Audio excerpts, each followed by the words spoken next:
Hello friends, आज हम पढ़ेंगे आव्यूह। आव्यूह क्या होते हैं, आव्यूह के प्रकार क्या होते हैं, उनमें एलिमेंट्स क्या होते हैं। तो आव्यूह क्या होता है? आव्यूह जो होता है mn राशियों का समूह होता है।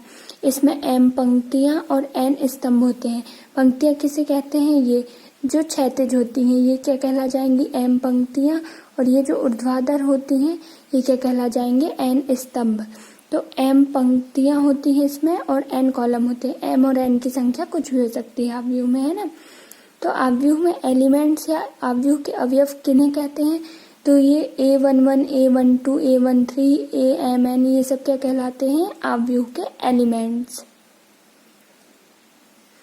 अब आव्यूह को अपन किससे डिनोट करते हैं? तो आव्यूह को अपन ऐसे बड़े कोष्टक या ऐसे दोहरे कोष्टक से डिनोट करते हैं, लेकिन अपन को नॉर्मल ऐसे बड़े कोष्टक से डिनोट करना है ना।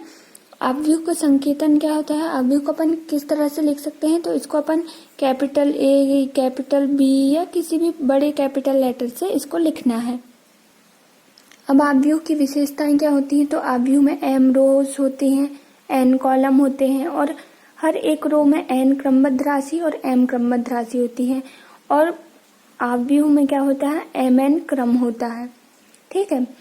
अब आव्यूह को अपन ऐसे लिख सकते हैं, जैसे A एक आव्यूह है तो इसमें एलिमेंट क्या हो जाएगा? Aij होगा और इसका क्रम क्या हो जाएगा? m क्रॉस n क्रम का हो जाएगा। अब अपन देखेंगे टाइप्स ऑफ मैट्रिक्स, मतलब आव्यूह के प्रकार। आव्यूह किस किस प्रकार के होते हैं? तो फर्स्ट टाइप हो जाएगा रो मैट्रिक्स, मतलब ऐसा आव्यूह जिसमें केवल क्या होती है? पंक्ति होती है, इसमें कॉलम की संख्या नहीं होती है। इसमें पंक्तियों की संख्या देख लो, पंक्ति बस दिख रही है, इसमें कॉलम कुछ नहीं है, है ना। कॉलम मैट्रिक्स क्या हो जाएगा? जिसमें केवल कॉलम हो, पंक्तियां ना हो। जीरो मैट्रिक्स क्या होता है? ऐसा आव्यूह जिसका प्रत्येक अवयव क्या हो? शून्य हो, तो ये क्या कहला जाएगा? शून्य आव्यूह या जीरो मैट्रिक्स। अब अपन आते हैं स्क्वायर मैट्रिक्स या वर्ग आव्यूह, जिसमें पंक्तियों की संख्या स्तंभों की संख्या के बराबर होती है। जैसे इसमें 3 पंक्ति दिख रही है अपन को और 3 क्या दिख रहा है? स्तंभ। तो ये क्या कहला जाएगा? Square matrix. जैसे एक और हो जाएगा, जैसे ये 0 1 1 2, ये इसका क्रम क्या हो गया? 2 क्रॉस 2 का ये क्रम हो गया, तो ये क्या कहला जाएगा? वर्ग आव्यूह। या 4 क्रॉस 4 का भी क्या कहलाता है? वर्ग आव्यूह। ठीक है। अब प्रिंसिपल डायगोनल या मुख्य विकर्ण क्या कहलाता है? प्रत्येक वर्ग आव्यूह में 2 विकर्ण होते हैं। एक ऐसा ये विकर्ण हो गया और एक ये विकर्ण हो गया। ये क्या हो गए? 2 विकर्ण होते हैं। लेकिन मुख्य विकर्ण किसे कहेंगे? लेफ्ट हैंड के ऊपर और राइट हैंड के नीचे। लेफ्ट हैंड के ऊपरी सिरे और राइट हैंड के निचले सिरे को तक खींचे गए विकर्ण को क्या कहेंगे? अपन मुख्य विकर्ण कहेंगे। ठीक है। अब आते हैं डायगोनल मैट्रिक्स या विकर्ण आव्यूह। ऐसा मुख्य विकर्ण, मतलब जिसमें मुख्य विकर्ण को छोड़ के सभी अवयव क्या होते हैं? शून्य होते हैं। ये मुख्य विकर्ण दिख रहा है अपन को, इसको छोड़ के बाकी सारे अवयव क्या है? ये सारे अवयव क्या है? शून्य है। तो ये क्या कहला जाएगा? डायगोनल मैट्रिक्स या विकर्ण आव्यूह। अब आते हैं स्केलर मैट्रिक्स या अदिश आव्यूह। अदिश आव्यूह क्या कहलाता है? ऐसा आव्यूह जिसके सभी मुख्य विकर्ण अवयव क्या हो? समान हो। जैसे कि ये, इसमें ये मुख्य विकर्ण अवयव क्या है? एक जैसे दिख रहे हैं, तो ये क्या कहला जाएगा? Scalar matrix. अब आते हैं यूनिट और आइडेंटिटी मैट्रिक्स, इकाई या तत्समक आव्यूह। तो जिसका प्रत्येक मुख्य विकर्ण अवयव क्या हो? इकाई हो, एक हो, तो वो क्या कहला जाएगा? यूनिट या आइडेंटिटी मैट्रिक्स। यदि कोई n क्रम का इकाई आव्यूह होता है तो उसको अपन क्या कहते हैं? in से निरूपित करते हैं। अब हॉरिजॉन्टल मैट्रिक्स क्या होता है? ऐसा आव्यूह जिसमें स्तंभों की संख्या पंक्तियों की संख्या से क्या हो? अधिक हो। इसमें कितने स्तंभ दिख रहे हैं अपन को, मतलब कितने कॉलम दिख रहे हैं? तो इसमें 4 कॉलम दिख रहे हैं।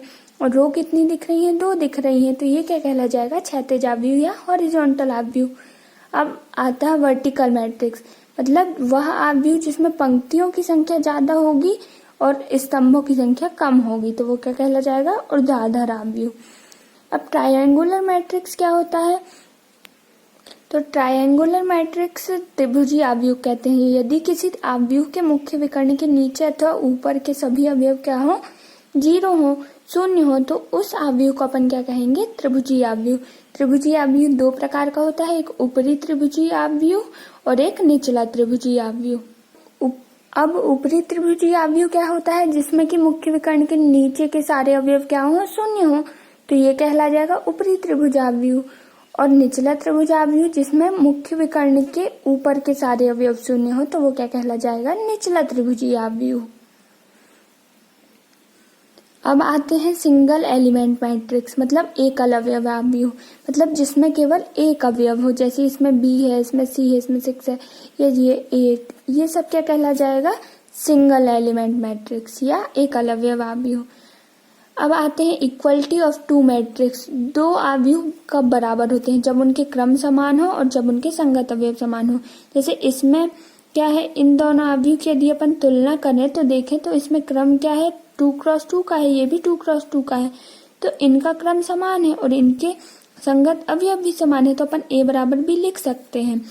जैसे अपन ये C क्रॉस D को देखें, C और D को देखें, तो इसका क्रम क्या है, 3x3 है, इसका भी 3x3 है, तो ये दोनों के क्रम तो समान है लेकिन इनके एलिमेंट्स क्या है, सेम नहीं है, तो अपन इसको बराबर नहीं लिखेंगे। अब एडिशन ऑफ मैट्रिक्स, मतलब अवयवों का योग क्या होता है, तो जैसे अपन दो संख्याओं को जोड़ते हैं 3x3 बराबर 6 होता है, वैसे ही अवयवों में भी A प्लस B करेंगे तो ये ऐसा इनके क्रम यदि समान हो तो वो बाहर निकलेगा, है ना। लेकिन किसी भी अवयव को जोड़ने के लिए उनके क्रम क्या होना चाहिए, समान होना चाहिए। जैसे 2x2 का A है तो B को भी 2x2 का ही होना चाहिए, तो ही इनका योग होगा। अब अवयव की विशेषताएं क्या होती हैं, तो अवयव क्रमविनिमय नियम का पालन करता है, साहचर्य नियम का पालन करता है। क्रमविनिमय नियम क्या होता है कि यदि A और B दो m क्रॉस n क्रम के अवयव हों तो A प्लस B बराबर क्या हो जाएगा, B प्लस A। तो इसको अपन प्रूव कर सकते हैं, जैसे दोनों को प्लस करेंगे, m क्रॉस n मतलब इनका क्रम यदि समान है तो उसको अपन बाहर ले लेंगे और ये इनको आगे पीछे लिख सकते हैं। इनको अपन ऐसे आगे पीछे लिख सकते हैं क्योंकि ये संख्याओं के योग का क्रमविनिमय नियम यही होता है, अवयवों का योग भी ऐसे ही होता है। तो इससे प्रूव हो जाएगा B प्लस A बराबर A प्लस B या A प्लस B बराबर B प्लस A, ठीक है।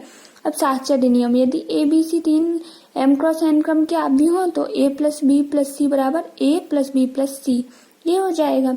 ये भी ऐसे ही है, ये ऐसे प्रूव हो जाएगा साहचर्य नियम। अब योज्य तत्समक क्या होता है कि A में 0 जोड़ने पर भी A आएगा और 0 में A जोड़ने पर भी A आएगा। मतलब यदि A कोई अपने पास अवयव है जो Aij इसमें एलिमेंट है, m क्रॉस n क्रम का है और इसमें 0 मैट्रिक्स को जोड़ा जाए तो इसका A ही आता है ना, ऐसे ही। तो ये प्रूव हो जाएगा अपना योज्य तत्समक नियम का पालन करता है, ये हो जाएगा।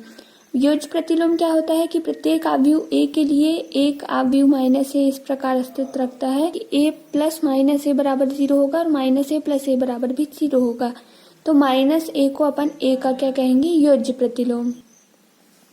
अब आते हैं निरसन नियम, मतलब कैंसिलेशन लॉ का क्या करता है, अवयव पालन करता है। यदि A B C m cross n क्रम के अवयव हो तो A प्लस B बराबर A plus C, A plus B बराबर A प्लस C दिया है अपन को। इक्वेशन 1 के दोनों साइड अपन माइनस A को जोड़ देंगे तो क्या कहला जाएगा, माइनस A प्लस B बराबर माइनस A प्लस C, तो क्या हो जाएगा, B बराबर C। ये क्या कहला जाता है, निरसन नियम। तो अवयव निरसन नियम का पालन करता है। अब दो अवयव का व्यवकलन क्या होता है, व्यवकलन का मतलब होता है घटाना, एक अवयव से दूसरे को घटाना। तो इसके लिए अपन को क्रम समान होना चाहिए दो अवयव का, है ना। तो A माइनस B फिर नॉर्मल हो जाएगा ये। अब एक अवयव का अदिश गुणनफल, तो जैसे कि अपन को अवयव दिया है Aij m क्रॉस n क्रम का, इसमें अपन को लैम्डा का गुणा करना है। A अपन को अवयव दिया, अपन को 3A ज्ञात करना है, तो 3A कैसे ज्ञात करेंगे, 3 और इसमें A में इसका गुणा कर देंगे तो ये क्या आ जाएगा, अपना आंसर हो जाएगा। तो आज अपना ये अवयव के प्रकार ये सब खत्म होते हैं। अब अपन एक्सरसाइज पढ़ेंगे।